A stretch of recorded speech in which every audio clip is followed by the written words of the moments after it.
This is ODAAT Chat, your instant connection to recovery and community, one day at a time. This podcast may contain strong language, sexual content, and spiritual truth. Listener discretion is advised.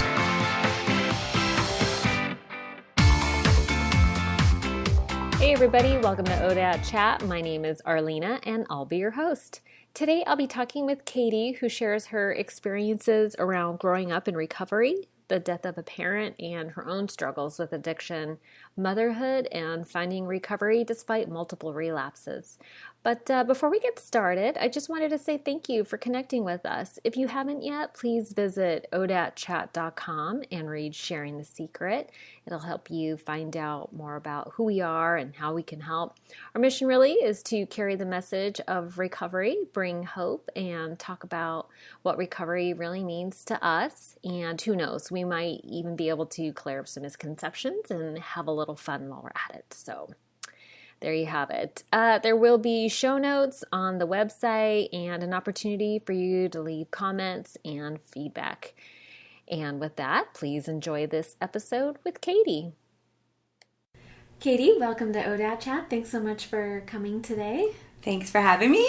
Yay. Are you a little nervous maybe? Always, yes. Okay. Well, actually, this will be a lot of fun. I thought you'd be a great person to talk to because even though I've known you a while, I knew your parents first.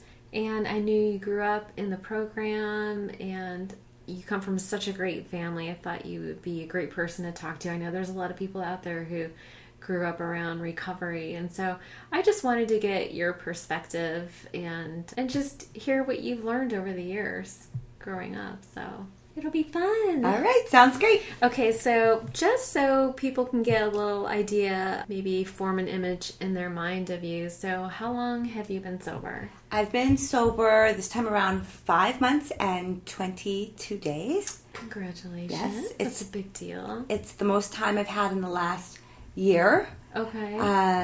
Prior to that, I've had 18 months, 24 months, 5 years. Wow. Yeah, all over the last 13 years. 13 years is when you started I first recovery. I first got sober 13 years ago. Okay. And then have been in and out since then. In and out since then. And so how old are you? I'm 38. You're 38. And what do you do professionally? I am an legal executive assistant. Okay. And you've had some background in sales and you've done some other things? Yep. I've done sales. I've done project management. I take my career really serious. And right. So, yeah. You're a corporate girl. I'm a corporate girl, yes. Yeah. A blonde, blue-eyed, beautiful corporate girl, I might add. Most of my friends are fabulous and beautiful, so not a criteria, but it just turns out that way. Happens. It just happens, yeah. Okay, and both your parents had been in recovery for a really long time. This year, my mom would have celebrated 30 years. Is that right? Yeah, sober. Oh, I love Cecilia. So, funny story, when I first got sober, your mom and I took golf lessons together. That was you? Yes, yes. So I've been sober 22 years, so this was probably my first year or two of recovery that I hung out with her, and I had always admired her, and she obviously had you already, and, you know, and I knew your dad, and they had, you know, I had them on this pedestal. I didn't know a lot of couples in recovery who had stayed together. Right. Right. So, like, my husband, like, I'm actually celebrating my 19-year wedding anniversary today, but when we were, you know, thinking about getting married and we got engaged, we didn't have a lot of examples of working relationships, but Walt and Cecilia were one of our very few examples of relationships that we wanted to emulate. Yeah, and they worked really hard. Yeah, and they reaped the benefits of their hard work, too. Yeah, you know, because, did. yeah, for the most part, it was a really happy family and a good example of what marriage, a good sober marriage looks like for me as well. Right.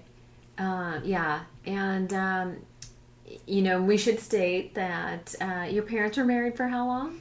They were married for 36 years. Were they really? Wow. Yeah, they were high school sweethearts. You know, they met each other in elementary school. They partied together. They partied, yes, they partied hard together. Yeah. And then they worked hard to get sober together. Right. Yeah. and change the family. Mm-hmm. And how many siblings do you have? So there's 5 of us. Okay. I'm the oldest, and all of us are in recovery, except for one, who is not an alcoholic.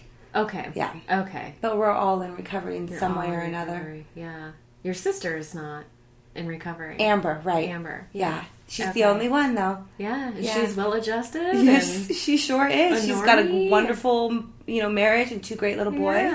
Yeah, she's amazing. She's the baby of the family. Isn't that funny? Yes, but if I ask her about it, what she'll tell me is that she learned by watching us what not to do. Not to do. And that's interesting because usually it's the youngest ones that tend to be wild. Yes. Yeah. Right? Not her. She's always very quiet. Opposite. Conservative. Yeah. Yeah. Well, there's always that idea of like balance in a family, right? So when the older siblings are so crazy. Exactly. Wild. Yeah, exactly. The younger ones tend to balance out. Yeah. So that's interesting. Yeah. And Cecilia passed away. How long has it been now? 2.5 years. 2.5 years. Yeah, it's hard to believe still for me. And obviously for you. I mean, I was just a friend. But, yeah. It's a trip. Things changed a lot and continue to change without her. But it doesn't mean that, like, we don't feel her presence. Like, of course. Constantly. Yeah. Constantly. So let me ask you a little bit about... losing a parent in recovery. And, initially I was thinking, and I really do want to hear what it was like growing up in recovery, right? I feel like, the program, 12-step programs have been around for 70 years now, 70 plus years now, right? So there are generations, and it's becoming more mainstream, and there are generations who grew up, but I don't ever hear about what it's like for kids, because I did not grow up in recovery. Neither of my parents drank ever. And there's a lot of alcoholism in my family, but you're looking at all of it. So I was always in Bob, his parents. That's right. Yeah, Bob's dad was like 40 plus years sober when he passed away. Yeah, it was really cool. And so he had some funny stories about what he thought his parents were doing. So I would love to hear, knowing your mom and how much fun she was, and your dad is such a great guy. What was it like for you growing up, and then what was that process of realization when you finally figured out what your parents were doing? So the funny thing is that you're right. My mom really loved to enjoy life. Yes. And party sober, will you say. But when they were drinking and before sobriety, they were not a lot of fun. And our family was not a lot of fun. Like, I remember the blender going, and I remember my dad skiing a lot. But I also remember thinking that, like, we lived in Truckee when I was young, elementary school, and that there were blizzards, several a year because we never had electricity. Like, that sort of stuff. How old were you? 6. You remember that? I remember it. I remember freezing cold, not being able to get cheese on my hamburgers, like being very, very, very poor because of habits and mismanaged money and inability to get to work. Who knows what, was really going on. Yeah. But Chaos. And as the oldest, my job was to... keep it at bay as best as I could. You're protecting your younger siblings. Yes. And I had a ton of responsibility. And my mom and dad looked to me to be the responsible one so that they could continue what they were doing. Right. We had a ton of freedom.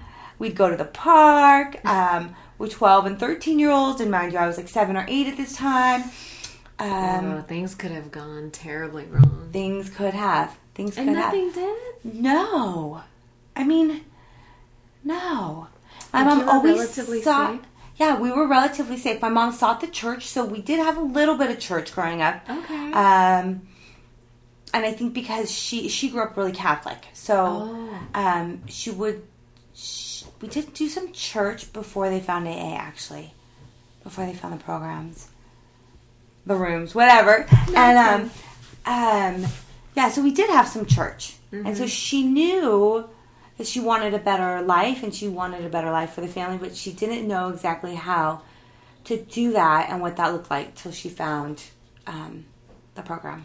One time I heard Walt talking about, he was speaking and at a meeting, and he was talking about how Cecilia was always striving for the betterment of the family.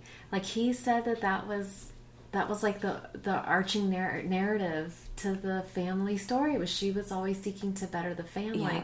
And I have never, he must have said that years ago, and I never forgot that, because I think as women, we really do strive for the betterment of our family. We're seeking, you know, and it sounded like she was seeking. And did you notice a change in her behavior when she started going to first church and then meetings? Recovery? And what I have to tell you is crazy, because she would say, well, you guys are fucked, right? But my grandkids... Did she really? Always.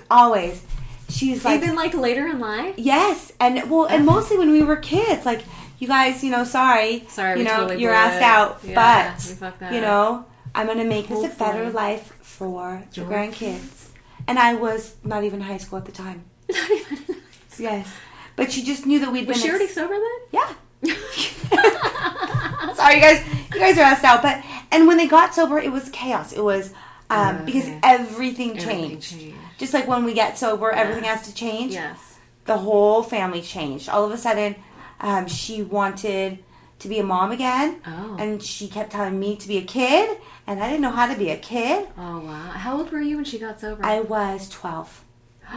Yeah, I was 12. Because geez. By the time you're 12 years old, and you'd been responsible since you were 6 years old or younger. Yes. So your entire life, you had been this responsible kid. Straight A, do all, babysitter. I was babysitting other people's kids by 12. Wow. Just, had a piggy bank full of money all the time. Just everything that you would think that oldest child in a dysfunctional family would be. That's what I was. And so when they got sober, there was definitely a lot of growing pains, right? Yeah. A lot of battle amongst her and I, because also we were so because similar. You had control of you were the responsible one. I was the responsible one. And I'm sure you must have done some parenting of your mom. And so when she was like, okay, I can take the reins again, you were like, I didn't know what that looked like. Yeah. And I didn't know how to be a kid. Yeah. And it was such a part of my identity, and that I didn't know how to relinquish that and still be important, right? And still find value. Right. I had a similar experience with my mom where she wasn't a drinker or anything like that, but she worked really hard, so she was absent.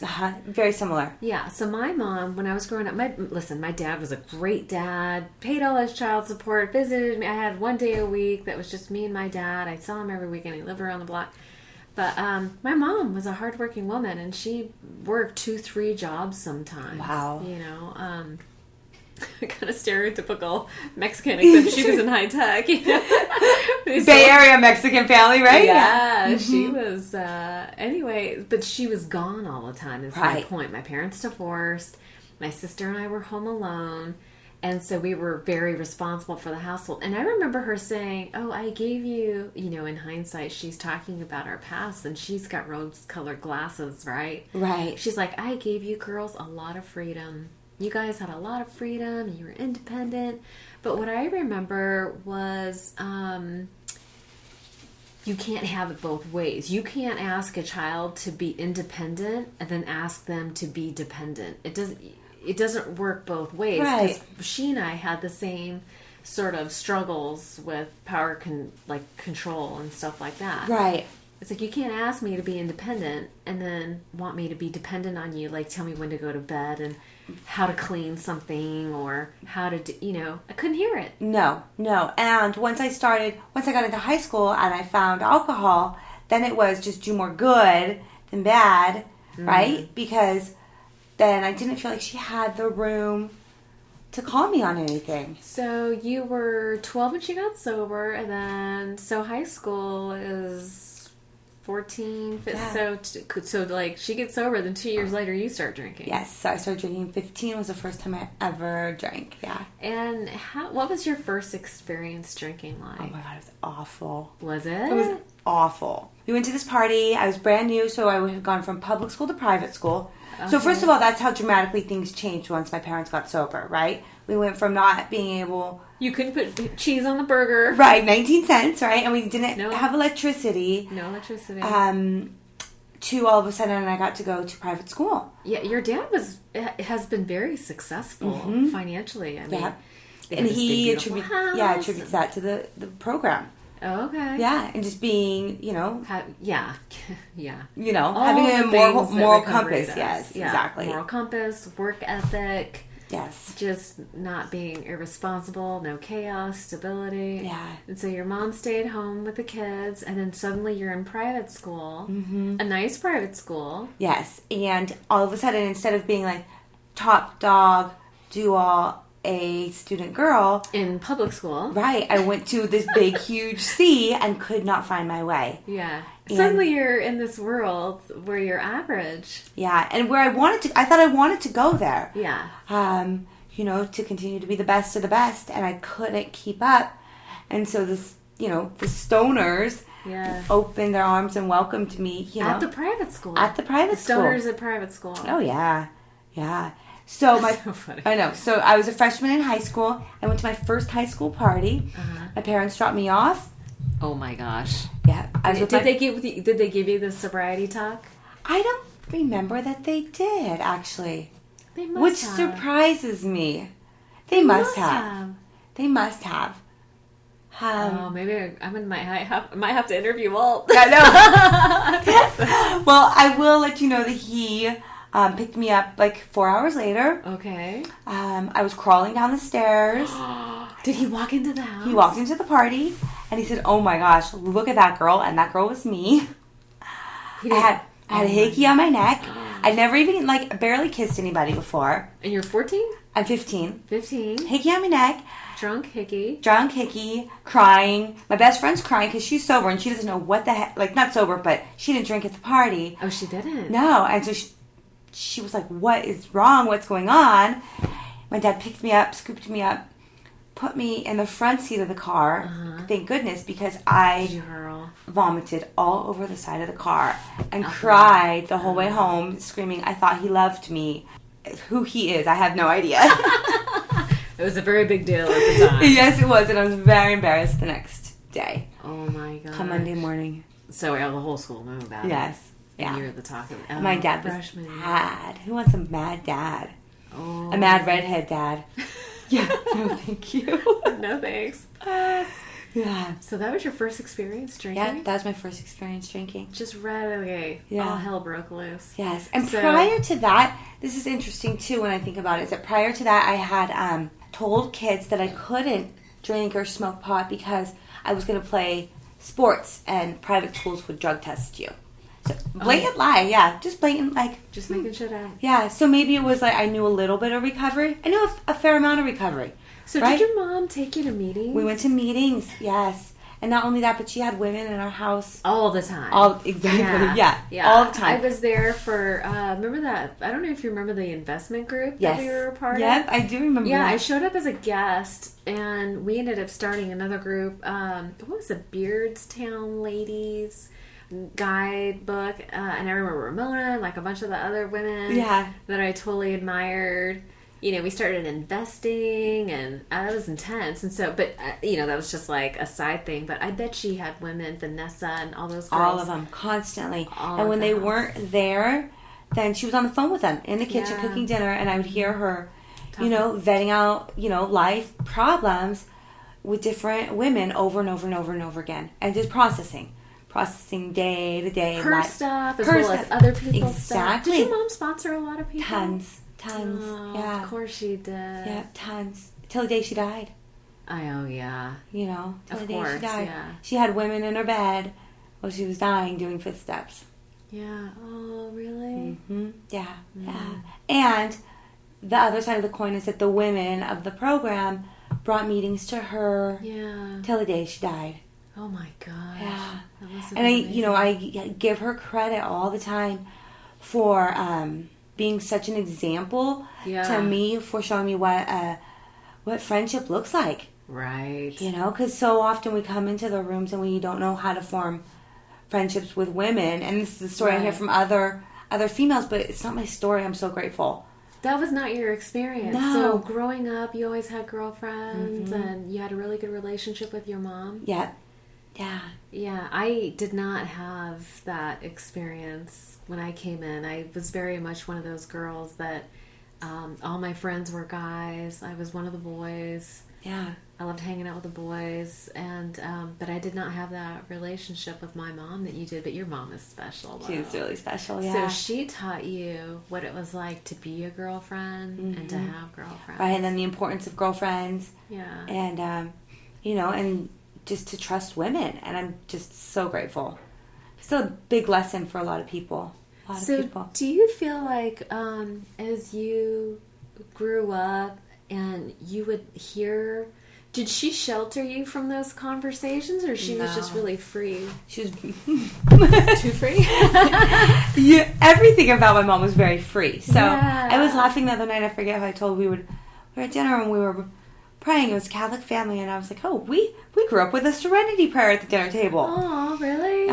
Yeah. So once they got sober, I mean, they dove in 2 feet. Yeah. And we went everywhere. The first rehab I went there and I had total deja vu because I'd been there as a kid for like annual picnics and, Where'd you go? the camp. Oh, you went to the camp? Yeah. Okay. So when I showed up and kind of came to, I went, oh, I've been here before. Been here before. Yeah. Oh my gosh, that's amazing. Yeah. So it was almost like your parents, because I wonder about that too. I have 2 boys, and I wonder what that's like. So do you feel like they sort of planted the seed of recovery when you were 12, 14 years old, like throughout your... Yeah, I do. 18? I do. And, I was so grateful that I knew where to go when I was ready for help. When you had a problem. Yeah. But it didn't save you. No, it didn't. It doesn't. It doesn't. No. But she told you that.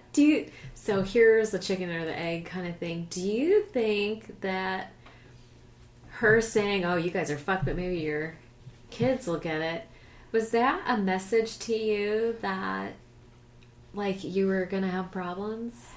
So originally I took that message as, I'll prove you wrong. Oh, okay. I'll prove you wrong. And the interesting thing about my journey and my alcoholism is that it didn't really come to full... didn't really show itself in its entirety until my 30s. So, right, because you had held it to, like, you did, like, I hate to say that what you did on your first drunk was normal, but it's not uncommon. Right. And it doesn't mean that because you had that, experience out of the gate that you were destined to become an alcoholic. Right. Now, but I also remember being a kid in meetings and thinking that the stories were funny and fun and enjoying my parents' friends. And you didn't pick up on all the sad stories? No, I just... What about the sad, tragic shit that you hear? I heard fun, like rock concerts and titties and, like lost cars, and it all sounded like panties in your pocket. Sounds like a good time. Walk of shame, like walk of shame, I heard all the stories, and maybe it was that I never really thought about this, but maybe it's because everybody was so happy that they were adventurous stories, because for the most part we're a pretty happy group, and so I never picked up on the tragedy. Isn't that interesting? Because sometimes I remember sitting in a meeting one day and looking around the room, and I was like, that girl's brother died in a dumpster. That lady's husband hung himself. It's like I could go around the room and that kid was abused. This lady was raped. That person killed somebody in a car accident. It's like we know some really heavy, tragic things about the people in our circles, but having said that, we are not a glum lot. Right. And we do insist on having a good time. And believe me, you're one of my BAMs, one of my badass moms, and so we do insist on having a good time. But it's interesting that as a kid, you weren't cautioned. There were no like cautionary tales. Not that I heard. Did your parents ever go to jail or? Nope. They no didn't. DUIs. Neither one of your parents had a DUI. No. That's amazing. It's amazing, right? Yeah. Was it because you were in trucking? It was just a small town in California? Perhaps, or I have no idea. Isn't that amazing? It's amazing. But I've never had a DUI. Okay. Yeah. Me either. Right? Oddly enough. Right? Listen, the only reason I don't have a DUI is because I had a boyfriend who was a DUI cop. Oh, yeah. And I didn't drive. I had boys that drove me. Oh, so there you go. How old were you got your license? 16. Oh, okay. Yeah. And I drove back then. Yeah. Drinking and stuff. But it was all, in moderation at that time. Right. But once my disease kind of came on full force, then... In your 30s. In my 30s, yeah. I let other people drive my car. Okay, well, that's awesome. Yeah. Kind of. Right? Well, yeah. That's probably a whole nother story. But let's just backtrack for a second because I'm curious. So you had that bad experience in high school. How did your parents react to that? My mom took pictures. To embarrass you later? Yeah, to embarrass me. Uh-huh. I remember them being very disappointed. Right. And then also not knowing what to do. They didn't know what to do with me, right? Yeah. Because at the same time they were newly sober, and I talked about that kind of shift in our relationship and the family structure, and I was angry. I was really angry, and I don't know why. You're confused. I'm confused, and I couldn't find my place, and I didn't know where I fit in, and they were up in arms about me. And they tried to kind of, corral me, but also they had 5 kids, so wow. What do you do? Yeah. They were learning how to parent, and I was already, you were already off and running, yeah. Yeah, I feel like by the time you're 12, 13, it's almost too late. I feel like that way too. Yeah, because I felt like by the time I was 14, I had like a candy striper job at the hospital, and I remember visiting this lady, and she asked me how old I was, and I said 14. She goes, "You're such a baby," and I was so offended. I was like, I am practically a grown-ass adult. I don't know what you see. It's because you're old. That's why you think I'm a baby. Mm-hmm. But it's funny how when you're that young, you can feel... Like, I already felt old. I was so damaged. Well, and the thing is that you hit the nail on the head that all of a sudden our most important people in our lives no longer become our parents. They become our friends. So depending on what friend circle we're in with, I think really kind of sets the path for, high school and then college. Right. And so so what was the rest of your high school experience like? Were you branded like the drunk girl? Nope. I did student council. I did sports, but I still hung out with all the stoners around the corner. Okay. I was just your typical chameleon, trying to get in where I could fit in, and real lack of identity. Right. Yeah. Yeah. Real lack of identity. Tough place to be. Yeah. Do you feel like being lost contributed to your using later, like not knowing who you are? Do you think that's just a normal part of high school up? Yeah, I think it's a normal part of high school. Okay. And but you didn't turn to drugs and alcohol until much later. Mm-hmm.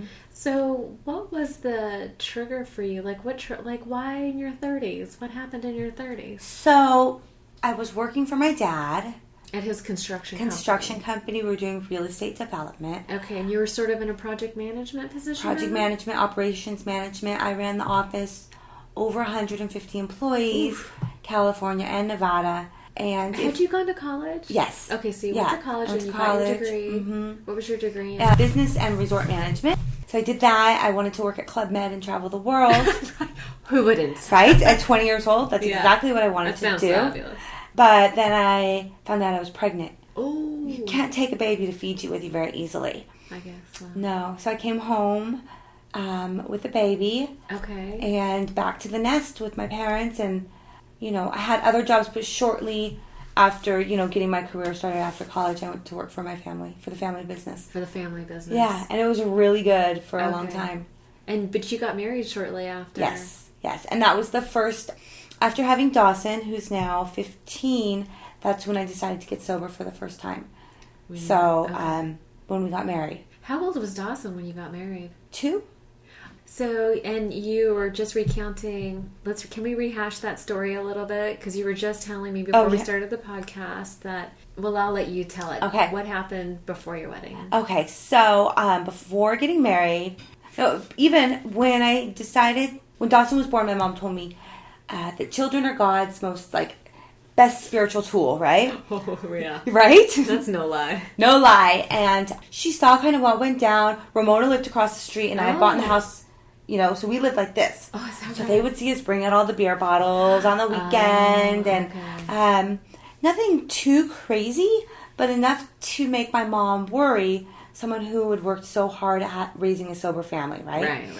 She was so dedicated. To so sobriety. yes, it was her passion. She really loved was. it. She loved the program. Yeah. So I decided to give it a go, and thought that I would enlist my soon-to-be husband in the program with me. Okay. We decided to have a badass party for our wedding. Of course. On a yacht in Lake Tahoe. Oh, did you? Yes, we did. Okay. 100 of our closest friends, who I don't think I speak to any of them anymore. Maybe 3. Okay. And I said, this is what's going to go down. I will marry you if after we get married we decide to get sober. Okay. And he said okay. And so because you didn't want to do what your mom did. Your parents did. No, and she didn't want me to do it. And I didn't want to disappoint her. Right. And I had seen the difference. I was old enough when they got sober to know, okay, lights, no lights. Like, how do I want to raise my kids? Cheese, no cheese. It's cheese, right? Life is better with cheese. Exactly. So that's what we did. We had a big, huge party. I woke up to whiskey and mimosas and never went to bed. What was your wedding night like? Yeah. Girlfriends in the hot tub and no husband to be found. I know. And what were you doing? A shit ton of blow. Because if I was going to stop partying, Yes. It had to be the best party ever. Right. So and come it was. over, bring all your drugs, and let's burn Bring it your down. drugs. It's my last night. Yeah. It's my last night forever. Yeah. Yeah. This is how it's going to go. Yeah. And we did it. And you did. And we did it. And my ex-husband is still sober to this day. My ex-husband. I love that. So something worked, right? Something worked for someone. Yeah. And thank goodness it did. Yeah. Thank goodness it did, because there's been somebody, to protect the kids when I couldn't protect them. Right.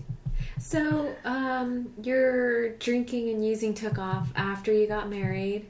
So we stayed sober for 5 years, over 5 years. Okay. When the recession came about, I was working for my dad. I was working with my husband. Mm-hmm. I was managing my sister and my sister-in-law. It was a very intense family office. 24/7. Yeah, 24/7. And not to mention, the pool parties on the weekend where it's the same people, but then I was required to bring a salad.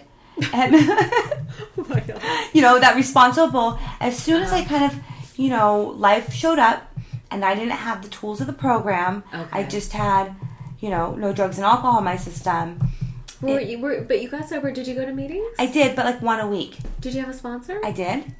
And you worked steps. I worked steps, but I didn't have the desperation to really take a look and comprehend things. The very first 4th step I wrote, I was pissed. Okay. Look at all you motherfuckers who are mean to me. Exactly. Right? And the world's against me. But that's a normal first step. Is it? I don't know. I don't know, because now when I resentment list. Yes, but now I see my part when I sit down and write a 4th step. Okay, well that's usually with the help of a sponsor. You're pissed. I always saw that as this is my opportunity to get really specific about all the things I'm really pissed about. Yeah. Right, and that's what I loved about the 4th step. It was taught to me, you get really specific about all your resentments, and that was, you had carte blanche to say whatever you want, as much as you want, and get down and dirty in the details. But then you see how it affects you, then you see your patterns, but then the sponsor's job is to help you to get to your part. Did you feel like you never really got to my part? No. So your first 4 step was just a big bitch session? It was, and I walked away angry. You walked away angry? Pissed at the world. Yes. So it made it worse. It made it worse, yes. Everything that was unsettled inside me was just all stirred up. Okay. Instead of no resolution. No resolution. Now I see that we do a 4 step and we mix up all those insides, and then they resettle exactly, how they're supposed to with a stronger foundation. Right. So you get to your part, and you gain empathy towards the people that you're resentful at. Yes. And seeing my part. Seeing your part. And you just couldn't see it the first time. I couldn't see it. And it was, maybe I hadn't had any consequences. Maybe you weren't ready. I wasn't ready. Couldn't see it. Yeah, all those things. So when life showed up, I picked up first prescription drugs. Okay. What kind of prescription drugs? Adderall was the first thing I picked up. And you had just Dawson? Dawson and Maddie at the time. And then you had Maddie. Yeah, Maddie was maybe 6. Okay, and we should say you also have a third child. Yes, I have Violet, who's now 6. Baby Violet. Yes, Lady V. Lady V.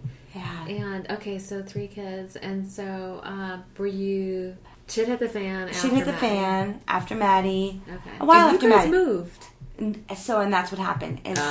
I remember when you guys moved. Yeah. Because I was hanging out with your mom a lot. She was not happy. No, she was really sad. And scared, probably. What happened is, first it was, my prescription. Mm-hmm.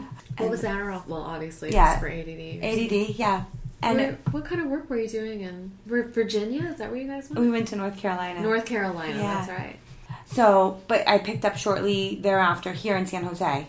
Oh. And I couldn't get sober, and I didn't want to get sober, but everyone was calling me on my shit. Yeah. And so I did a textbook geographic. Oh. Flipped my dad off, stomped out of the office, sold our house, and moved. Sold your house? Pulled the kids out of school, and moved, all in like 3 weeks. Oh my gosh. Yeah. Like, talk about a tornado. Yeah. And I just had no idea that that's what I was doing, because my mind told me I was... Justifiably angry? Yes, and that life in the Bay Area was too hard. It's too expensive. I would be a better mom if I stayed home like my mom. I wanted to have a third baby. Right. And so we picked up and moved. And you picked up and moved. And when did you start using... So it started with the Adderall. Yeah. Before V? Before Violet. Okay. We went to North Carolina, and it was good for the first 2 years. It was great. 2 years. 2 years. It was great. Okay. Did you get plugged into program at all? No program. No program. Not even for your husband, ex-husband? No, he didn't do it either. And he still doesn't. He does church now. Okay. Yeah. Did he do church then? Nope. Oh, no. okay. That was part of the South.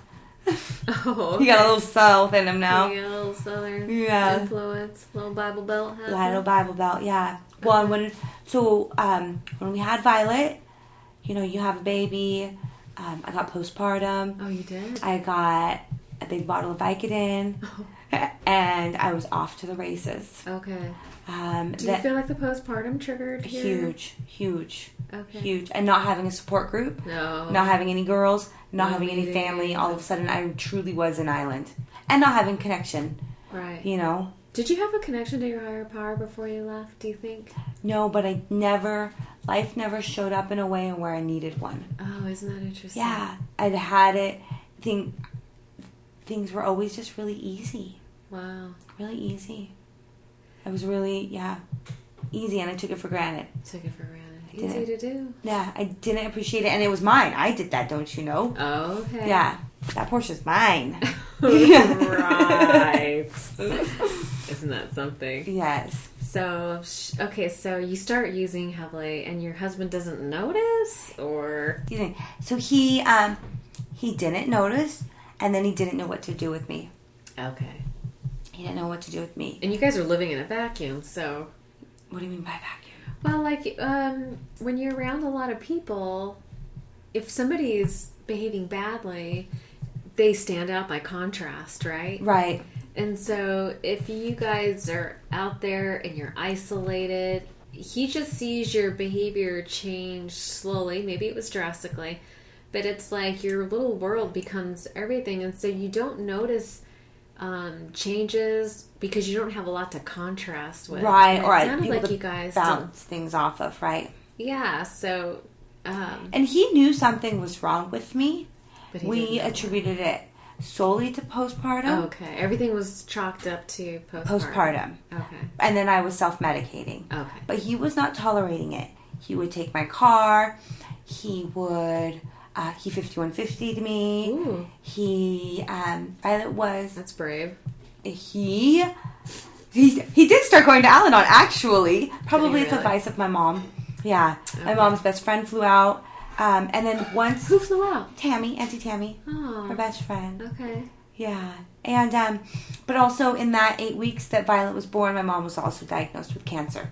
So you take postpartum, new baby, no support, and a bottle of Vicodin. Yeah. And I was off and running like I had never been off and running before. So, her cancer diagnosis, that must have really contributed then. Huge. Okay. And Violet, was diagnosed shortly thereafter. Okay, and what was what was Violet diagnosed with? So she ended up having infantile spasms and cortical dysplasia, which in layman's terms is, epilepsy.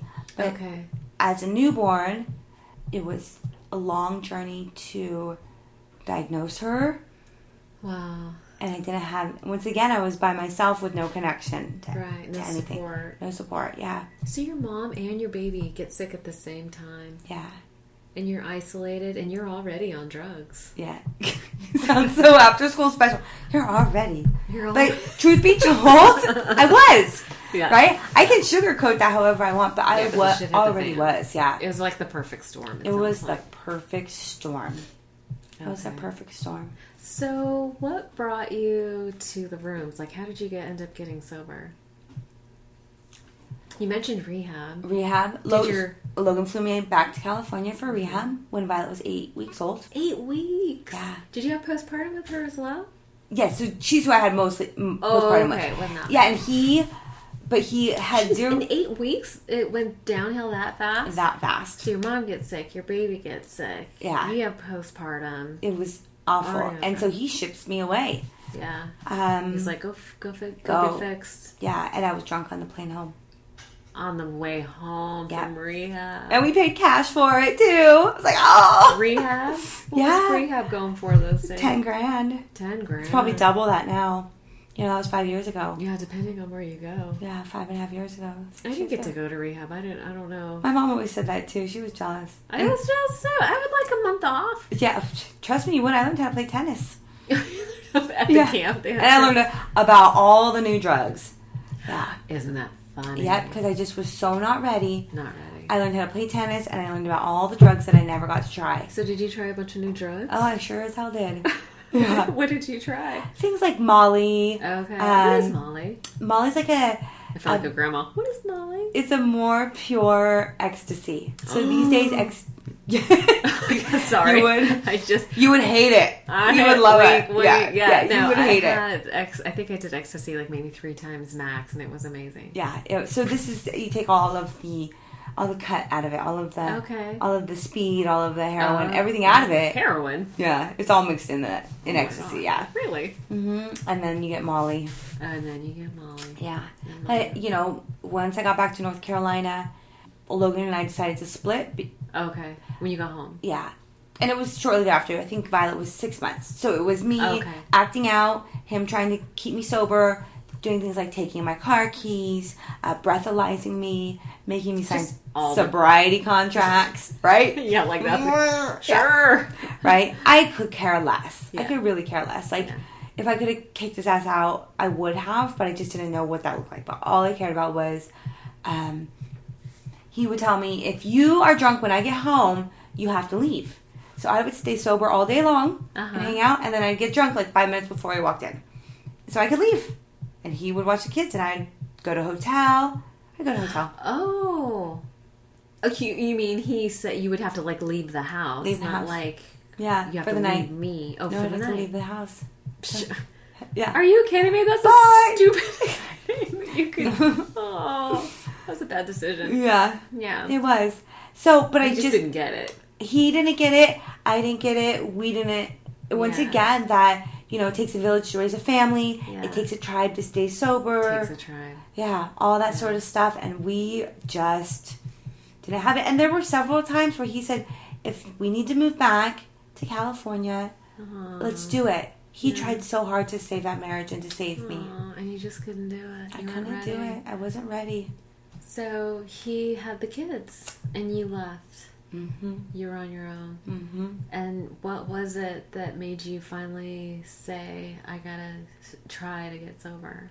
Because I know you've had your periods in and out, but what was it that made you decide? Like, what made me decide that in my core being, I actually knew I was an alcoholic addict. Right.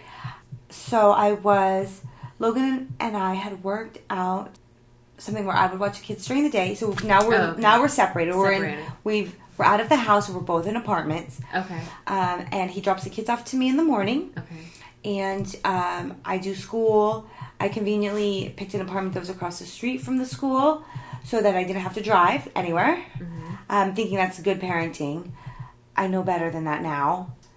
And so I would take care of the kids. He would pick them up for me after school, after work, and take them home. And so we had this whole, kind of system. And it worked out great because then every evening I was alone and by myself, right? Okay. And with the bad boy boyfriend. Oh. And that I picked up along the way. So what happened was it was Thanksgiving. We were using on a consistent basis now, me and this guy. What were you using? Cocaine. Okay. And drinking? And anything else we could get our hands on, right? Right. But it mostly a lot of cocaine. And we were not invited anywhere for Halloween or for Thanksgiving. Nowhere. We couldn't go to his house, right? His mom didn't want anything to do with us, his family. Oh, wow. Logan had the kids because God knows I was not, gonna cook a turkey. So we decided to have a poker night. I don't know how to play poker, but really what the whole gist was we wanted to win some money so we could go get high. Oh my God. I know, this is Thanksgiving. And I'm starving because I don't want to buy food. It was dirty. Down and dirty. Yeah, like drug addiction. And I called my sister and I said, what are you doing? And she said, hanging out with X and X crackhead friends. And I was like, you're a crackhead. It's like, I knew you were a crackhead just like me, right? Yeah. And she was floored. She had no idea that I was using drugs. Nobody did. Logan probably did. Yeah. And she called Logan that night and was like, Katie, you can't get the kids back to Katie. She's doing drugs. She's doing drugs. And he went down the next day and, got temporary custody of the kids. Yeah. Temporary physical custody? Is that what they call it? Yeah, I think it's called temporary custody. Mm-hmm. And so I checked myself back into rehab, shortly thereafter, less than maybe 15 days later. Oh, that was it for you, huh? Yeah. I went to rehab one more time after that. Yeah. But that was the kicker, the fact that all of a sudden, my covers were pulled, right? Mm-hmm. Nobody says they want to be a crackhead when they grow up. No. But it happens when we use drugs. Yeah. That's what happens. Yeah. No, it's a slow... You know what we tell our kids? I have boys. I forgot what we were watching, but, there was like some sort of implication that people on drugs suck dick. Oh. So I told our son, that's what'll happen to you if you start doing drugs, you're going to be sucking dick. I don't know. Maybe you shouldn't do it. I don't know. Perhaps that's not something every parent wants to tell their 15-year-old child, 16-year-old child. You never know, right? It was funny at the time. I believe it. I laughed. I just laughed. I know, it was terribly funny for me as a parent. But the point is that we don't think we're ever going to be that person. No. And it wasn't a slow transition for me. Like I shared with you what happened the first time I got drunk.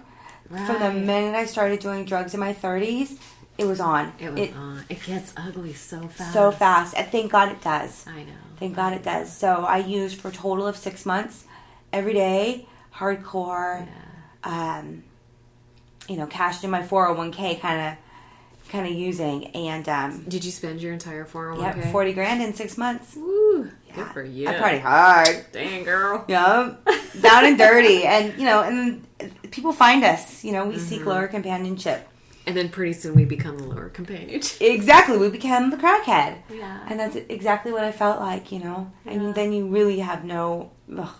Talk about like loneliness, Yeah. I think there's no other group of people that suffer on the planet Earth than alcoholics from loneliness. Yeah. Loneliness is just loneliness and powerlessness. And I understand that powerlessness is a painful experience for like the human condition. But there's something about people with drug addiction and alcoholism that loneliness is so painful. It's so painful. Yeah. Well, and I think that, because I've given a lot of thought to this. Like, how did all of a sudden my life turn into that, right? Right. From leaving the Bay Area with 3 houses and a Porsche to, sleeping on the floor of my apartment. With nothing. Nothing, throwing my dog Captain Crunch cereal because I didn't want to buy dog food, right? Didn't want to. Yeah. That $20 was not going into dog food or $10 or whatever. Yeah. $5. We needed some drugs. Yeah, right? Yeah, so, but what I think it is that when you grow up, I had the gift of growing up with such a full life, getting shown so many relationships and how they work and what sobriety was really what like. Sobriety looks like. When all of a sudden, life showed up and I didn't have anybody to attach or connect to, all of a sudden it was the drugs and alcohol that I connected to. Right. Hands down. Yeah. So. Yeah. And then and listen, your life is so different now. It's so different. And I think it's important to talk about, because you grew up in recovery and you had such good examples, I think maybe it shortened your using experience. Like you didn't have to use 20, 30 years. No. You knew there was a solution. Mm-hmm. Yeah. And, I give a lot of praise and, when I go and see my mom, I thank her profusely and I'm just in awe, like, how did she know? How did she know to find AA? Like, I'm so lucky I knew where to go. Yeah. She didn't, but she sought it out and then she rolled up her sleeves and got to work. And I'm just so grateful that she did. Yeah. So that, it definitely, I wholeheartedly believe shortened my stint on the streets. Yeah. And the other thing is that, so we Labor have Day. Street cred. No. We have zero street cred. We just didn't grow up that way. No, I stick out like a sore thumb. Yeah. And people see that. Yeah. And they take advantage of it. You didn't belong there. No, I didn't. So, Labor Day, I went with a group of friends and my kids to Don Pedro. Okay. And we had a great time. Uh-huh. And we were all sober and we were goofy and we were wakeboarding and I had the Tuesday off work.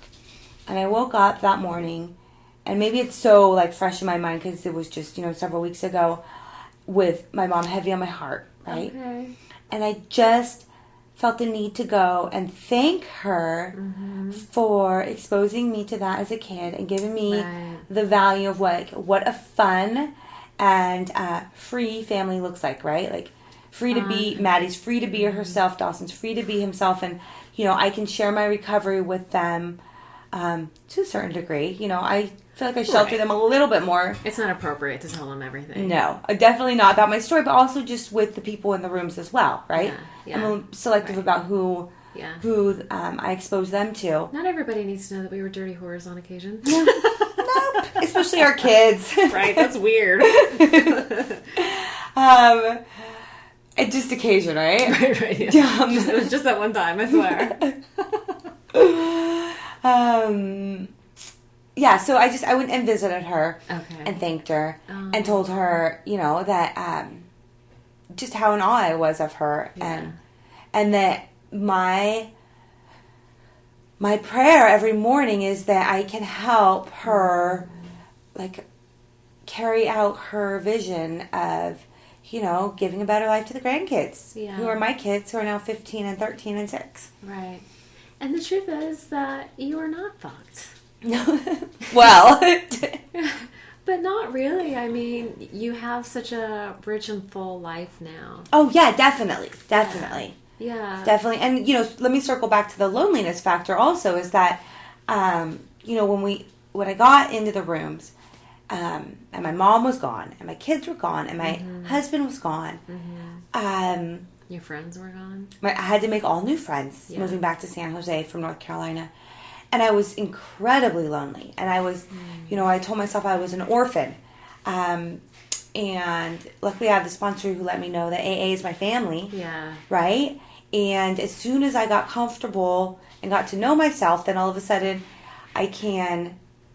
that loneliness doesn't creep up very often. Not at all. Depending on if I'm with all you girls or by myself, it doesn't creep in. Mm-hmm.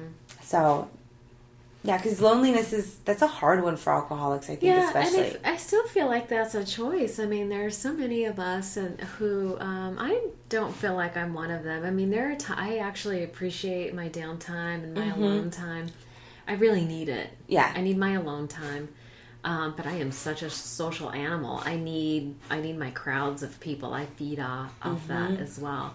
So I only experience loneliness if I want to. If I want to indulge in a little misery, which is really just not that a common experience. I think the only time I ever felt lonely after I got recovery was when my kids were little. That makes sense. Yeah. So I was kids, and I had actually, I don't know if you knew this, but I had a daycare at my house. I did not know that. So people would drop off their kids at 7 o'clock in the morning and then pick them up at 4 or 5, I think it was. And so I was alone with children all the time. Yeah. And my husband was busy doing his thing. And I had this river of loneliness, and something was gnawing on me, and I couldn't name it. Mm-hmm. And then I don't know how I finally figured it out, but it was I was like, it couldn't be loneliness. I'm married, right? And I'm surrounded by people all the time. It can't be loneliness. But sure as shit, when I was when I was able to finally connect that feeling, it was loneliness. Yeah, it's a terrible thing. It's a hard thing. Well, and just being able to identify what is going on, Yeah. Yeah. That has its challenges, especially in new sobriety. Right.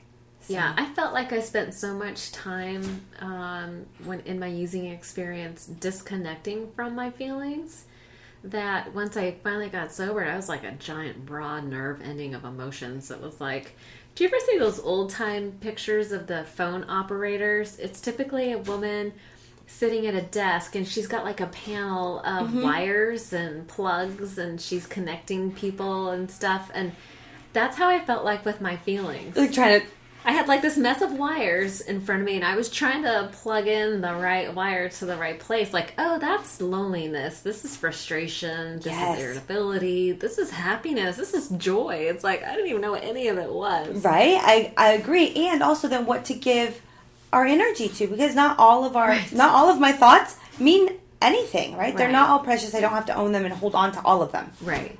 I don't necessarily. Some are fleeting, and thank goodness they are. Yeah.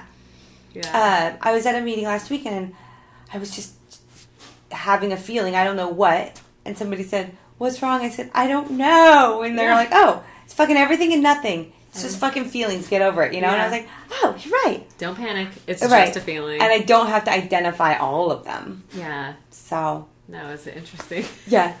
It's just so funny how, we don't need to, it's such, don't you feel like it's such a balance between it's important to kind of know, but then it's important to kind of let it go. Let it go. Mm-hmm. Yeah. Mm-hmm. So it's tough to maintain that balance. It is. But that's why we have a tribe, right? We do. Thank God. Thank God. Thank goodness we have a tribe. Yeah. Well, I feel like that's probably a good place to end. We're right at the 1 hour mark. I felt like that went by fast, right? Yeah, it did. Yeah, and I really appreciate your taking the time to share your experience about what it was like growing up in recovery. As somebody who didn't have that experience, I always wondered, and I really love your parents. So it was really cool to be able to hear what it was like from your side. Thanks. Great time. Yeah. Thanks so much. Uh-huh. Okay. Well, that's a wrap. Thanks again. Bye. Thank you for listening to ODAAT Chat. Please visit ODAATchat.com for more episodes, to leave feedback or suggest topics and guests. Until next time.